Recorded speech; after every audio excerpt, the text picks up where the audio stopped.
If you are new to bodyweight training and you want to build some mass in the lower body, stay tuned, as in today's video I'm going to give you the 5 best exercises to do just that at home. So without further ado, let's get into the video.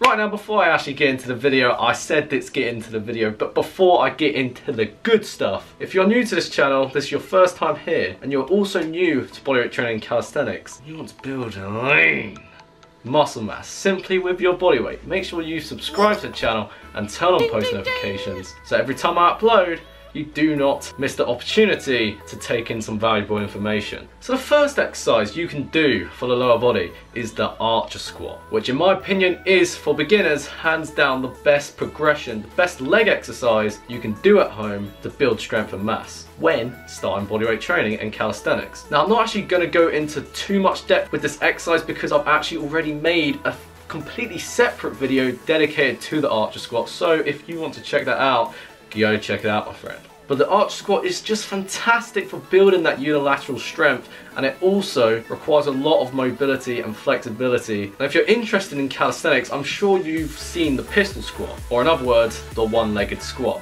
which requires a huge amount of strength and flexibility in the lower body as a whole. So if you master the archer squat first, you're going to be one big step ahead to get the pistol squat down faster than you were before. Number 2, the seated pistol squat. Unlike doing a pistol squat like to a full range of motion, what you can actually do if you're working at home, find a chair or a sofa, I don't mind, something like a box, so you can, when you come down, instead of coming all the way down ass to grass, you come more to about 90 degrees. The great thing with the seated pistol squat is that you're actually practicing the full pistol squat simultaneously. So you're teaching the nervous system how to fire up the right muscles in the right way. And so as you practice more frequently, you're gonna get that perfection down far sooner than if you weren't doing it. Now the third exercise you can do, which is fantastic for the lower body, is step-ups. So if you're using a sofa, you can use the same sofa, or if you're using the same chair, you could use the same chair. Now the step-up is actually, it's almost like an advanced lunge, but with a higher elevation.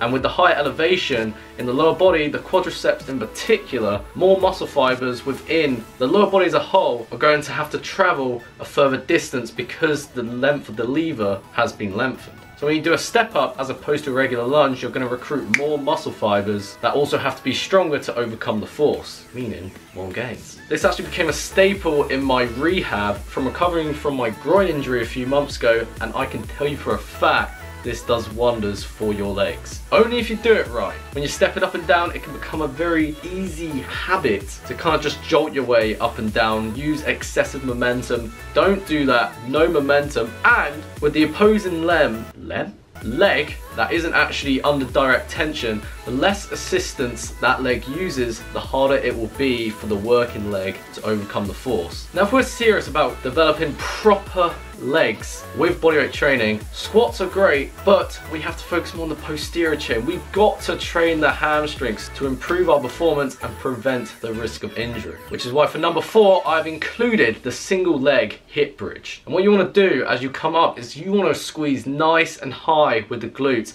and really contract those hamstrings. That's how they're going to be activated, contracted, and therefore over time that's how they're going to grow. And with the opposing limb, so the leg that isn't under direct tension, the higher it is, the more resistance the working leg is going to have to overcome. So the higher the leg, the harder it's going to be. And what you can actually do once, if you're doing this on the floor, if that gets too easy, you can put your feet up on a sofa or a chair and do elevated single leg hip bridges. Now that's not going to be so easy, but that's what we need. We need that variation to progressively overload our legs in order to get those tree trunks to grow. Now similar to single leg hip bridges, the last exercise I'm going to say, which is fantastic for the hamstrings again, is tabletop bridging. Now I'm not going to go into huge detail this because, like the archer squat, I've already done a separate video dedicated to tabletop bridges. So if you want to check that out, build a bulletproof posterior chain and get a fantastic posture,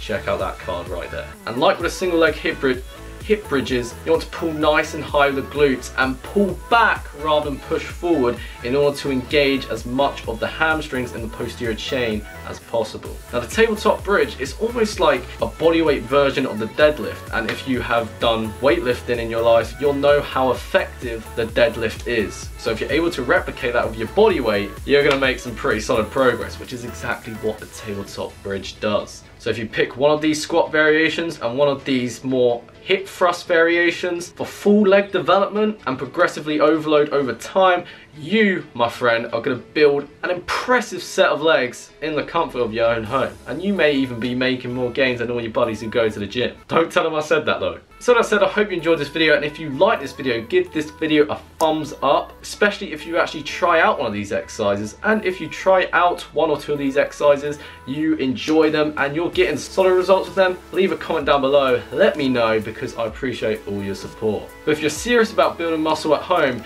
you have to avoid the barriers that come with trying to build muscle at home. So check out the end screen here, it will be here or here, to check out the previous video of mine so you can make even more gains with simply your body weight in the comfort of your own home. But for now, I'll see you, my friend, in the next video.